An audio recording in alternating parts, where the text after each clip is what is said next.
कई सालों पहले महात्मा गौतम बुद्ध ने अपने शिष्यों को बुद्धिमान व्यक्ति के ऐसे 12 गुण बताए थे, जिन 12 गुणों को अगर आम आदमी भी जिंदगी में अपना ले तो वह सफलता के सारे मुकाम तोड़ सकता है और बहुत सारा नाम और दौलत कमा सकता है। इसलिए यह 12 गुण जानने आपके लिए बहुत जरूरी है। तो इन्हीं 12 गुणों के बारे में हम आज के इस वीडियो में आपको बताने वाले हैं। तो चलिए बिना देर किए वीडियो की शुरुआत करते हैं। एक समय की बात है, बुद्ध के कुछ शिष्य इस बात पर बहस कर रहे थे कि बुद्धिमान व्यक्ति कौन है, उसके लक्षण क्या हैं और वे कौन सी आदतें हैं जो उसे बुद्धिमान बनाती हैं। काफी देर तक बहस करने के बाद जब वे एक दूसरे के उत्तरों से संतुष्ट नहीं हुए तो उन्होंने अपने गौतम बुद्ध के पास जाने का फैसला किया। वे सभी अपने बुद्ध के पास पहुंचे और उन्हें अपना प्रश्न बताया। बुद्ध शिष्यों का प्रश्न सुनकर मुस्कुराए और बोले, बुद्धिमान व्यक्ति को कहा जाता है बुद्धिमान अपने कुछ गुणों के कारण। बुद्धिमान व्यक्ति में ये 12 गुण पाए जाते हैं। तो इस तरह से बुद्ध ने अपने शिष्यों को 12 गुण बताना शुरू कर दिया। तो चलिए जानते हैं वह 12 गुण कौन से हैं। पहला गुण, बुद्धिमान लोग अपने मन का रहस्य किसी को नहीं बताते। बुद्धिमान लोग जानते हैं कि जो व्यक्ति आज हमारा मित्र है वह मेरा शत्रु बन सकता है, इसलिए ये अपनी निजी बातें, अपनी कमजोरियां और अपने राज किसी को नहीं बताते। लेकिन ज्यादातर लोग अपने मन की बात करते हैं, अपने घर और उन बातों के बारे में बात करते हैं जिन्हें उन्हें गुप्त रखना चाहिए था। वे उन बातों को अपने दोस्तों, रिश्तेदारों और पड़ोसियों को भी बताते हैं और फिर जब बुरा समय आता है तो उन्हें धोखा मिलता है और फिर ये लोग इसके लिए दूसरों को दोषी ठहराते हैं। बुद्धिमान व्यक्ति का दूसरा गुण यह है कि बुद्धिमान लोग हर किसी से बात करते हैं। वे ऐसा करते हैं ताकि हर किसी को सीखने का अनुभव मिल सके। वह समझते हैं कि किसी भी क्षेत्र में एक सफल व्यक्ति ही समझा सकता है, यह कुछ ही मिनटों में। इसे स्वयं सीखने में 19 साल लगेंगे। एक बुद्धिमान व्यक्ति दूसरों की सफलता के साथ साथ उनकी विफलता से भी सीखने की कोशिश करता है और यही वास्तव में सीखने लायक है, क्योंकि अगर कोई यह पता लगा सकता है कि ऐसी कौन सी चीजें हैं जो काम नहीं करती हैं, तो उसके सभी ध्यान और प्रयास उन चीजों पर केंद्रित होगा जो वास्तव में काम करती हैं और वह उसे उसके लक्ष्य तक ले जा सकता है। बुद्धिमान व्यक्तियों का तीसरा गुण, बुद्धिमान लोग दूसरों को तभी बताते हैं जब कार्य पूरा हो जाता है, जबकि मूर्ख काम शुरू होने से पहले ही उसके बारे में डींगे हाँकते थे। बुद्धिमान लोग समझते हैं कि काम के बारे में बार बार बात करने से आग ठंडी हो जाती है उस कार्य को पूरा करने के लिए हमारे अंदर। इसके साथ ही यह भी समझने की बात है कि ऐसे व्यक्ति को अपने भविष्य के कार्यों के बारे में बताने का क्या मतलब है जो हमारे उस काम का हिस्सा नहीं है। और अगर गलती से हमने उस व्यक्ति को अपने कार्यों के बारे में बता दिया जो हमारा भला नहीं चाहता है, तो वह पूरी कोशिश करेगा कि हम अपने काम में सफल न हों। इसीलिए बुद्धिमान व्यक्ति शत्रुओं के षड्यंत्रों से बचता है और काम में आने वाली बाधाओं से बचता है। काम खत्म होने से पहले किसी को नहीं बताता और अचानक अपना काम पूरा करके सभी को आश्चर्यचकित कर देता है। इसलिए ऐसे व्यक्ति से सभी डरते हैं और सभी उसका सम्मान करते हैं। बुद्धिमान लोगों का चौथा गुण, बुद्धिमान लोग अफवाहों पर विश्वास नहीं करते, ना ही ये किसी की बातों पर आंख मूंद कर विश्वास करते हैं। ये अपनी बुद्धि और ज्ञान के बल पर चीजों को परखते हैं। ये सच्चाई की गहराई में जाकर और उसे अच्छे से समझने के बाद ही फैसला लेते हैं, चाहे सामने वाला कितनी भी मीठी मीठी बातें कर ले, चाहे कितनी भी कोशिश कर ले। लेकिन एक बुद्धिमान व्यक्ति तब तक उसकी बातों पर विश्वास नहीं करता जब तक उसे सामने वाले की कथनी और करनी में समानता नजर नहीं आती। सीधे शब्दों में कहें तो एक बुद्धिमान व्यक्ति एक तार्किक व्यक्ति भी होता है। वह लोगों के शब्दों के बजाय उनके कार्यों पर ध्यान देता है। बुद्धिमान लोगों का पांचवा गुण यह है कि बुद्धिमान लोग हर काम अपने समय के अनुसार करते हैं। वे अपने खाली समय का भी उपयोग करते हैं और इसके लिए वे सबसे महत्वपूर्ण काम करते हैं। बुद्धिमान लोग समय को ध्यान से अधिक महत्व देते हैं, क्योंकि वे इस बात को अच्छी तरह से समझते हैं कि इस दुनिया में समय ही एकमात्र ऐसी चीज है जो सीमित है और जिसे किसी भी तरह से बढ़ाया नहीं जा सकता है। इसीलिए वह अपने हर काम की एक सूची रखते हैं और उसे समय पर पूरा करने का प्रयास करता है। बुद्धिमान लोग जीवन में आलस्य और टाल मटोल को अपना सबसे बड़ा दुश्मन मानते हैं। इसलिए वे कभी भी खुद को इन दो आदतों का शिकार नहीं होने देते। किसी काम को टालना कभी भी इंसान को आगे नहीं बढ़ने देता। यह एक मानसिक बीमारी है जो आजकल ज्यादातर लोगों में पाई जाती है, और यही उनकी असफलता का सबसे बड़ा कारण है। बुद्धिमान लोगों का छठा गुण यह है कि उन्हें किसी से कोई शिकायत नहीं होती। वे समझते हैं कि मनुष्य गलतियों से बना है, इसलिए वे लोगों को माफ कर देते हैं। एक बुद्धिमान व्यक्ति दूसरे व्यक्ति को वैसे ही स्वीकार करता है जैसे वह है, क्योंकि वह यह भी समझता है कि दुनिया में हर व्यक्ति एक दूसरे से अलग है, इसलिए हर किसी की सोच और व्यवहार एक जैसा नहीं हो सकता। वे लोगों की सोच और व्यक्तिगत स्वतंत्रता का सम्मान करते हैं। वे सभी को अपनी बात रखने का मौका भी देते हैं और वे जो कहते हैं उसे ध्यान से सुने। बुद्धिमान लोगों का सातवां गुण यह है कि वे असफल होने के बाद हार नहीं मानते, बल्कि उसे अपना हथियार बनाते हैं और उससे सीख लेकर फिर से अपने काम में लग जाते हैं। वे कभी भी अतीत की सफलता पर निर्भर नहीं रहते और न ही हमेशा उनकी प्रशंसा करते हैं, क्योंकि वे अच्छी तरह से जानते हैं कि कल है और भविष्य में उन्हें वही मिलेगा जिसके लिए वे आज काम करते हैं। असफलताएं बुद्धिमान लोगों को कुछ समय के लिए दुखी कर सकती हैं, लेकिन वे ऐसा कर सकते हैं, उन्हें विचलित न करें, क्योंकि बुद्धिमान लोग अच्छी तरह जानते हैं कि असफलता क्या है।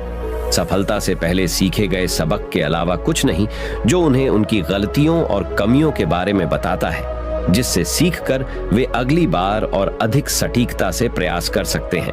अर्थात बुद्धिमान लोग असफलताओं को सीखने का अवसर मानते हैं और इस अवसर का उपयोग करने का प्रयास करते हैं। बुद्धिमान लोगों का आठवां गुण, बुद्धिमान लोगों की आदत होती है कि जब चीजें योजना के अनुसार नहीं होती हैं, तब भी वे इसके लिए दूसरों को दोष नहीं देते हैं, बल्कि अपने अंदर झांकते हैं और उनकी गलतियों को जानने का प्रयास करते हैं।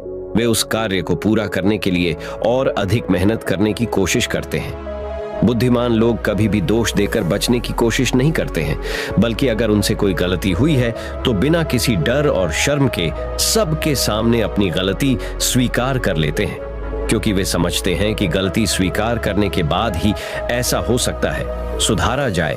बल्कि एक सामान्य व्यक्ति अपनी गलती का दोष दूसरों पर मढ़कर बचने की कोशिश करता है, ताकि वह कभी भी अपनी गलती सुधार कर आगे न बढ़ सके।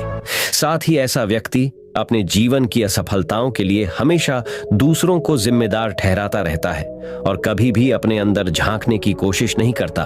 तो बुद्धिमान लोगों का नौवां गुण यह है कि बुद्धिमान लोग खुद से बात करते हैं। दरअसल बुद्धिमान लोग अधिक चिंतनशील होते हैं। वे बहुत सोचते हैं, लेकिन उनकी सोच काल्पनिक नहीं होती है और न ही वह अतीत के किसी विचार के बारे में बार बार सोचते रहते हैं। वे एक खोजने की सोच रहे हैं। किसी समस्या के समाधान के बारे में वे तब गहराई से सोचते हैं जब वे चिंतन और मनन कर रहे होते हैं। वे उस दौरान खुद से बातें करते हैं, क्योंकि इस दौरान उनका दिमाग बहुत तेजी से काम कर रहा होता है और वे चीजों के बारे में बहुत गहराई से सोचते हैं। तो बुद्धिमान लोगों का 10वां गुण है, बुद्धिमान लोग भविष्य के बारे में सोचते हैं और वर्तमान में बात करते हैं। वे तब तक अपना आपा नहीं खोते जब तक कोई अपनी सीमा नहीं पार कर जाता और सभी के साथ सम्मान से पेश आते हैं। और साथ ही एक बुद्धिमान व्यक्ति कुछ भी करने से बचता है, ऐसा वादा जिसे वे भविष्य में पूरा नहीं कर सकते। बुद्धिमान व्यक्ति बोलने से पहले यह सोचता है कि भविष्य में मेरे कहने का परिणाम क्या होगा, इसलिए वह गुस्से में भी ऐसी बातें नहीं कहता जिससे भविष्य में उन्हें परेशानी हो। दरअसल बुद्धिमान व्यक्ति की सबसे बड़ी निशानी यही होती है कि वह शब्दों का प्रयोग सोच समझकर करता है। तो दोस्तों, बुद्धिमान लोगों का 11वां गुण यह है कि बुद्धिमान लोगों की एक पहचान ये होती है कि वे अपने काम और जीवन में इतने तल्लीन रहते हैं कि उन्हें दूसरे लोगों और अन्य चीजों की परवाह नहीं है। वे बकवास करने और दूसरों के बारे में बुरी बातें करने में अपना समय बर्बाद नहीं करते हैं, बल्कि इस समय का उपयोग कुछ नया सीखने और पढ़ने के लिए करते हैं। वे लगातार चीजों को सीखने और खुद को बेहतर बनाने की कोशिश करते हैं। तो बुद्धिमान लोगों का 12वां गुण यह है कि बुद्धिमान लोग अपना काम खुद करना पसंद करते हैं। इन्हें अपने काम में दूसरों का हस्तक्षेप पसंद नहीं होता, इसलिए ये अपना ज्यादातर काम एकांत में ही करते हैं और अधिक से अधिक समय अकेले बिताना पसंद करते हैं। बुद्धिमान लोग अपना अधिकांश समय लिखने, पढ़ने और अच्छे विचारों पर विचार मंथन करने में बिताते हैं, इसलिए उनमें सोच समझकर सवाल पूछने की क्षमता होती है। वे तथ्यों के आधार पर बात करते हैं, आस्था के आधार पर नहीं। साथ ही बुद्धिमान लोग जिज्ञासु भी होते हैं और अपना हर सवाल बिना डरे पूछें। लेकिन एक बुद्धिमान व्यक्ति अपने आत्मविश्वास को घमंड में नहीं बदलने देता। वह जीवन भर कुछ न कुछ सीखता रहता है और खुद को विनम्र रखता है। शिक्षक ने कहा कि बुद्धिमान व्यक्ति के ये 12 गुण हैं, और अगर ये 12 गुण हैं एक इंसान के अंदर, तो आप भी बुद्धिमान हैं। सभी शिष्य बुद्ध की बातों से संतुष्ट हुए। उन्होंने इस जानकारी के लिए बुद्ध को धन्यवाद दिया और चले गए। दोस्तों, हम आपको बताते हैं कि बुद्धिमान लोग किसी से भी नहीं डरते, क्योंकि उनको पता है मन के सारे डर काल्पनिक होते हैं। मन के सारे डर को खत्म कैसे किया जाए, इस पर हम आपको एक और कहानी सुनाने जा रहे हैं। उसे सुनने के बाद आपको किसी भी चीज का डर नहीं रहेगा। तो चलिए उसे कहानी की शुरुआत करते हैं। एक बार एक व्यक्ति गौतम बुद्ध के आश्रम में रहने आया। आश्रम की शांति में 2 दिन बीत जाने के बाद वह बुद्ध के पास जाता है और कहता है, बुद्ध, मेरे मन में कुछ प्रश्न उठ रहे हैं। मैं उनका उत्तर जानने के लिए यहाँ आया हूँ। बुद्ध ने कहा, पूछो, आपका प्रश्न क्या है?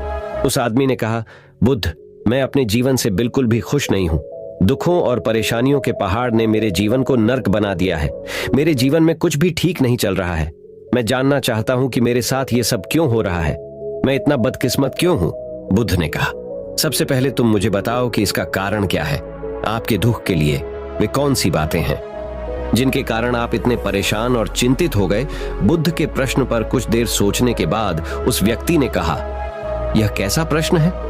मैंने आपसे एक प्रश्न पूछा और आप उत्तर देने के बजाय पूछ रहे हैं। बुद्ध उस व्यक्ति की बात सुनकर मुस्कुराए। यदि तुम अपने दुख का कारण नहीं जानते हो, तो तुम मुझसे यह उम्मीद कैसे कर सकते हो कि मैं तुम्हारे दुख का कारण जान पाऊंगा? व्यक्ति ने कहा, बुद्ध, लेकिन लोग कहते हैं कि आप भगवान हैं, आप सब कुछ जानते हैं, आप लोगों के मन को पढ़ते हैं, तब आपको मेरे दुख का कारण पता चल जाएगा। बुद्ध हल्के से मुस्कुराए और गंभीर स्वर में बोले, तुम ये सोचकर गलती कर रहे हो कि कोई आएगा और तुम्हें तुम्हारी सभी समस्याओं से बाहर निकाल देगा, लेकिन ऐसा कभी नहीं होगा। केवल तुम ही हो जो तुम्हें तुम्हारी परेशानियों से बचा सकते हो। महसूस करें कि आपने आत्मज्ञान प्राप्त कर लिया है, तो आप अपनी समस्या का समाधान कर सकते हैं। मैं भी आपके जैसा हूं, फर्क सिर्फ इतना है कि सब कुछ साफ है। जिस दिन आपके जीवन की सभी समस्याएं दूर हो जाएंगी, उसी दिन से आपकी भी समस्या के लिए बुद्ध के पास जाने की जरूरत नहीं पड़ेगी। बुद्ध ने उस व्यक्ति से पूछा, क्या तुमने कभी किसी फूल को ध्यान से देखा है? यह सुनकर वह व्यक्ति आश्चर्यचकित हो गया और बोला, बुद्ध, फूल तो एक साधारण सी चीज है, इसे तो सभी ने देखा है। बुद्ध ने कहा, फूल एक कली है। सुबह अंधेरा होता है, दिन के उजाले में फूल बन जाता है, शाम को मुरझ जाता है। यदि फूल केवल इसी बात की चिंता करता है, तो शाम तक उसे मुरझाकर गिरना ही पड़ता है, वह कभी खिल नहीं पाएगा। इस तरह अगर आप केवल अपने दुखों के बारे में ही सोचेंगे, तो आप कभी खुश नहीं रह पाएंगे।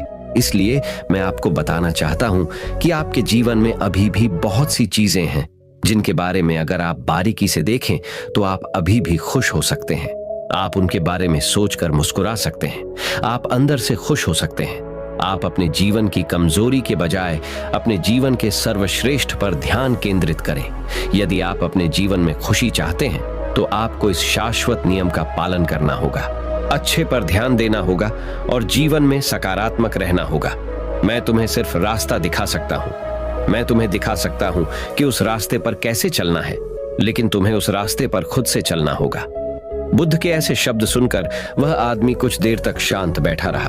फिर उसने कुछ सोचा और कहा, लेकिन बुद्ध, मैं चलता हूं, एक बात समझ नहीं आ रही, क्या मेरा पूरा जीवन एक ही तरीके से हल हो सकता है? बुद्ध ने बहुत धीरे से उत्तर देना शुरू किया। मान लीजिए कि कोई भविष्यवक्ता आपको बताता है कि आज शाम तक आपकी मृत्यु निश्चित है। यह जानकर आपको उन बातों की चिंता होगी जिनके बारे में आप अभी चिंता कर रहे थे। आपको याद भी नहीं होगा कि किस तरह की परेशानियां हैं और किस बात की चिंता कर रहे हैं। आप उस वक्त सिर्फ उस हकीकत के बारे में सोच रहे होंगे जिसे लोग मौत कहते हैं। अचानक आपको एहसास होगा कि जिन छोटी छोटी चीजों को आप उसकी सबसे बड़ी परेशानियां कहते थे, वह कुछ भी नहीं। अचानक आपको लगेगा कि चिंता करना बेकार है। आज शाम तक मैं दुनिया छोड़ने वाला हूं और आप पाएंगे कि आपके पूरे जीवन के वे क्षण व्यर्थ हो गए जो आपने चिंता, ईर्ष्या और व्यर्थ कष्ट में बिताए होंगे। लोग बोलते तो हैं, लेकिन अंदर से कभी स्वीकार नहीं करते कि एक दिन उन्हें भी इस दुनिया से जाना है। उनकी इच्छाएं इतनी प्रबल होती हैं कि वे खुद को अमर मानते हैं। सुख और दुख दोनों ही स्थायी नहीं हैं। यह हमारे कार्यों और विचारों से निर्मित होते हैं। वह आदमी जो बुद्ध की बातें सुन रहा था टोकते हुए बोला, तो आपके कहने का मतलब यह है कि मैं हमेशा सोचता हूं कि मैं मरने वाला हूं। क्या यह सोच मेरी सभी समस्याओं का समाधान कर देगी? नहीं, ऐसा कभी मत सोचिए। आपको बस यह स्वीकार करना होगा कि दुनिया में मेरी उपस्थिति अनिश्चित है। मैं जब तक यहां हूं एक खुशहाल जीवन जीऊंगा। आपके जीवन में जो भी अच्छी चीजें हो रही हैं उनके साथ जिएं, वह तुम्हें आंतरिक खुशी और शांति देगी। अपना दिमाग ठीक करो और धीरे धीरे तुम्हारे जीवन की सभी समस्याएं समाप्त हो जाएंगी। व्यक्ति के जीवन के अधिकतर दुख उसकी इच्छा से ही उत्पन्न होते हैं, इसलिए आप अपने मन पर नियंत्रण रखें। यदि आप अपने मन का इलाज एक बच्चे के मन की तरह कर सकते हैं तो आपको आंतरिक शांति महसूस होगी। उस व्यक्ति ने कहा कि आपने मन को नियंत्रित करने की बात कही। आप चंचल मन को कैसे नियंत्रित कर सकते हैं? बुद्ध ने कहा कि सबसे पहले तुम्हें सुख और दुख के बीच अंतर समझना होगा। आपको सबसे पहले यह जानना होगा कि आपके लिए खुशी और दुख का क्या मतलब है। इसके बाद अभ्यास के द्वारा अपने मन को इस प्रकार तैयार करना है कि आप न तो खुशी के मौके पर ज्यादा खुश हों और न ही दुखी होने पर ज्यादा दुखी हों। आपको खुद को पूरी तरह से मध्य में रखने का प्रयास करना होगा, जिसे मैं मध्यम मार्ग कहता हूं। यदि आप अपने जीवन में गहराई से उतरेंगे और यह पता लगाने का प्रयास करेंगे कि क्या चीज आपको खुश करती है और क्यों, तो अंत में आपको केवल एक ही उत्तर मिलेगा कि आप आपके सभी दुखों का कारण हैं। आपकी इच्छा, आसक्ति, इच्छा, ये सब आपके मन द्वारा निर्मित है। इसलिए यदि आप अपने मन पर नियंत्रण कर लेंगे तो आपके सभी दुख समाप्त हो जाएंगे। गौतम बुद्ध ने उस व्यक्ति से कहा कि यदि आप एक और छोटा सा काम करेंगे तो आप देखेंगे कि आपके जीवन के सभी दुख हमेशा के लिए समाप्त हो जाएंगे। बुद्ध के मुख से ऐसे वचन सुनकर वह व्यक्ति उत्तेजित हो गया और बोला, मुझे उसके लिए क्या करना होगा? बुद्ध के मुख से ऐसे शब्द सुनकर वह व्यक्ति उत्तेजित हो गया और बोला, मुझे उसके लिए क्या करना होगा? बुद्ध ने कहा कि तुम अगले 2 दिनों तक किसी से बात नहीं करोगे और कागज लेकर आश्रम के एकांत स्थान पर बैठ जाओ। आपको वहां बैठकर उन दुखों के बारे में सोचना और लिखना है जो आपकी परीक्षा ले रहे हैं, और उनका कारण भी लिखना है। और दूसरे पेज पर आपको थोड़ी सी खुशी लिखनी है और यह भी लिखना है कि आपको यह खुशी क्यों है। अगर जल्दबाजी करने की कोई जरूरत नहीं है, आपके पास बहुत समय है, आप आराम से सोच सकते हैं। जाओ और सोचो और आराम से लिखो। उस आदमी ने बुद्ध को प्रणाम किया और आश्रम के कोने में बैठ गया। 2 दिन बाद वह कुछ लेकर बुद्ध के पास वापस आया। उसके हाथ में कागज को देखकर बुद्ध ने कहा, सबसे पहले तुम कागज से अपना दुख पढ़कर सुनाओ। व्यक्ति ने सबसे पहले अखबार पढ़ना शुरू किया। मेरे परिवार के सदस्य अमीर हैं, लेकिन मैं गरीब हूं और काम करता हूं। मैं अपने काम में अमीर नहीं हूं और मैं अपने काम में सहज हूं और मेरी तुलना दूसरों से की जाती है। व्यक्ति ने आगे पढ़ना शुरू किया। दूसरा, मेरे पड़ोस में बहुत से लोगों ने बचत की है, लेकिन मेरे पास बचत के नाम पर कुछ भी नहीं है। इसका पहला कारण यह है कि मैं काम कम जानता हूं, लेकिन खर्च बहुत करता हूं। आज मेरे पास बचत के नाम पर कुछ भी नहीं है। मेरी पत्नी काफी समय से बीमार है और उसकी बीमारी का कारण मैं हूं। मेरी लापरवाही के कारण मैं उसे कभी किसी डॉक्टर के पास नहीं ले गया। मैंने इसे भाग्य पर छोड़ दिया। शायद ये मेरी अपमानजनक इच्छा थी कि अगर मैं बीमारी से मर जाऊं तो मैं एक खूबसूरत महिला से शादी करूंगा। चौथा, मैं मन में फ्री पैसे पाने के बारे में सोचता रहता हूं, परंतु योजना पूरी नहीं होती। मैं दुख के सागर में डूब जाता हूं, फिर ये दुख मुझसे सहन नहीं होता और इसका कारण मैं ही हूं। मुझे पता है कि मेरे पास अल्कोहल पीने के लिए पैसे नहीं है, फिर भी मैं इसे पीता हूं। मैं अपना दिन खुशी से जीता हूं, लेकिन ऐसा करने में सक्षम नहीं होने पर देखता रहता हूं। बुद्ध, ये मेरे जीवन के सबसे बड़े दुख हैं। और गहराई से सोचने के बाद मैंने पाया कि कई उनमें से मेरे कार्यों और मेरे विचारों के कारण हुआ। ये सुनने के बाद आपने मुझे खुशी का पेपर पढ़कर सुनाया। पिछले 2 दिनों में मैंने जो कुछ भी महसूस किया वैसा मैंने अपने जीवन में कहीं भी अनुभव नहीं किया। पिछले 2 दिनों में मुझे एहसास हुआ कि वास्तविक शांति और आनंद कितना महान है और मैं इसका अनुभव करके बहुत खुश हूं। मेरी खुशी के कारणों की सूची बहुत लंबी है। इसे पढ़ने और समझने में बहुत समय लगेगा। उस व्यक्ति के मुंह से ऐसी बातें सुनकर वह व्यक्ति मुस्कुराया और बोला, सिर्फ आपके लिए ही नहीं बल्कि हम सभी के लिए कारण एक ही है। वह व्यक्ति अपना बहुत सारा समय बर्बाद करता है। आप दुख का कारण ढूंढने में लगे हैं। हमारा जीवन भी एक तरह से सुख, शांति और आनंद की तिजोरी है। बुद्ध ने उस व्यक्ति से कहा कि खनुशी के सभी कारणों को साझा करने की जरूरत नहीं है, तुम उनमें से कुछ का पाठ कर सकते हो। वह व्यक्ति बड़ी मुस्कुराहट के साथ पढ़ने लगा। पहली खुशी, क्योंकि मैं जीवित हूं और दुनिया में रह रहा हूं और मैं स्वस्थ हूं। मेरे माता पिता, एक पत्नी और 2 बच्चे हैं। ऐसे ही मेरे पिता के पास कई अनमोल खजाने हैं, जैसे मेरे माता पिता का प्यार, मेरी पत्नी का प्यार, मेरे बच्चों का प्यार। और एक पिता की दूसरा कारण यह है कि मैं कड़ी मेहनत कर सकता हूं। मैं कोई भी काम कर सकता हूं। आपकी आय में कोई बाधा नहीं आ सकती और आप अपने परिवार की सभी जरूरतों को पूरा कर सकते हैं।